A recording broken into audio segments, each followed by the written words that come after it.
টাকা ফেরতের আলোচনা শুরু করে এস আলম এখন নীরব।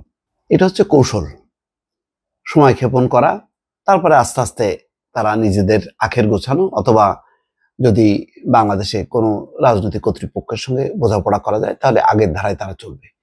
এভাবেই তারা চলে এসছে।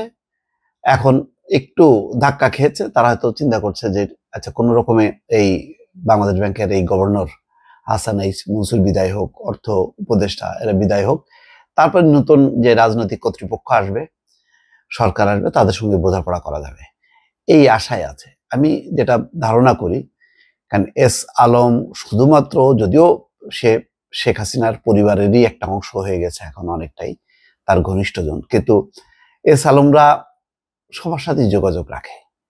তারা হাসিনাকে যদি 100 টাকা দেয়, অন্যদেরকে 2 টাকা হলেও দেয়, 1 টাকা হলেও দেয়, সব জায়গায় তারা লিঙ্ক দিয়ে রাখে। তো সেই যাদেরকে 100 টাকা দিয়েছে সে, যার নতুন যারা ক্ষমতায় আসবে তখন সেখানে চলে যাবে 100 টাকা, আর যারা যাদেরকে 100 টাকা দিত তাদের ওই 1-2 টাকা দিয়ে বাঁচায় রাখবে।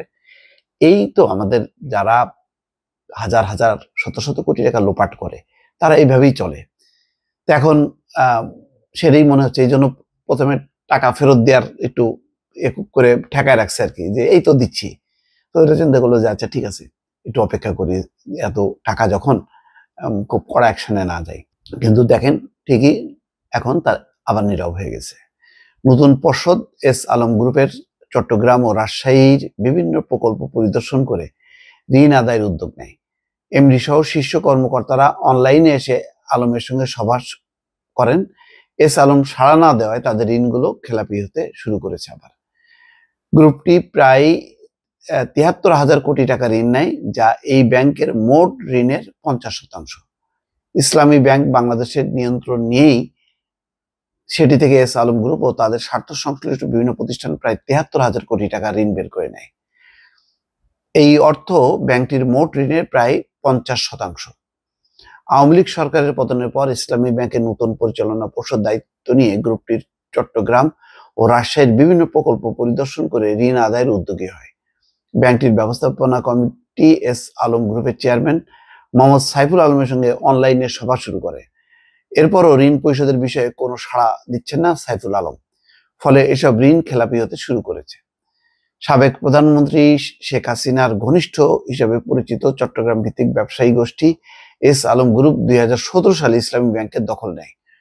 এরপর পরিচালনা পর্ষদ ও ব্যবস্থাপনায় পরিবর্তন এনে নামে বেনামে ব্যাংকটি থেকে বিপুল পরিমাণ টাকা তুলে নেয় গ্রুপটি। পাশাপাশি গ্রুপের স্বার্থ সংশ্লিষ্ট বিভিন্ন প্রতিষ্ঠানের নামেও ঋণ অনুমোদন করে। শেখ হাসিনা সরকারের পতনের পর 22 আগস্ট ব্যাংকটির পরিচালনা পর্ষদ ভেঙে নতুন পর্ষদ গঠন করে দেয় কেন্দ্রীয় ব্যাংক। বাংলাদেশ ব্যাংকের সাবেক অর্থনীতিবিদ মোস্তফা কে মুজেরি জানান, গ্রাহকের সঙ্গে আলোচনার মাধ্যমে ঋণ আদায়ের পথ বের করা গেলে ভালো হতো। তারা যেহেতু টাকা দিয়ে নিয়েছে, সেহেতু তাদেরই আলোচনা করার তাগিদ থাকার কথা, কিন্তু বাস্তবতা হলো তাদের ক্ষমতা এত বেশি যে কোনো কিছুকেই তারা ভয় পায় না। এখন বাংলাদেশ ব্যাংক ও সরকারকে ঠিক করতে হবে কোন উপায়ে টাকা আদায় করা হবে। আসলে আমার কেন জানি মনে হয় যে কোনোভাবেই এই এস আলমের কাছ থেকে টাকা বের করা যাবে না, হয়তো হালকা পাতলা কিছু দিয়ে একটা সমঝোতা করবে, এইভাবেই তারা বেঁচে যাবে। কারণ টাকাওয়ালা বলা হয়তো যে টাকাওয়ালা লোকরা আসলে ঠিকই আইনের ফাঁক ফোকর গুলো বের হয়, টাকার শক্তি অন্যরকম।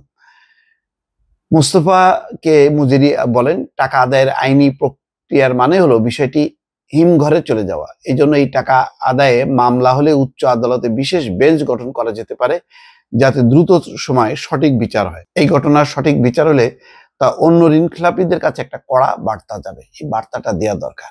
কিছু মাফিয়া গোষ্ঠীকে না আটকালে, না সাইজ করলে এই দেশের অর্থনীতি কখনো ঠিক হবে না। সারাক্ষণ ওই লুটপাটের মধ্যেই থাকবে বাংলাদেশের ব্যাংক খাত, শেয়ার খাত সহ অন্যান্য ব্যবসা বাণিজ্য সবকিছুই।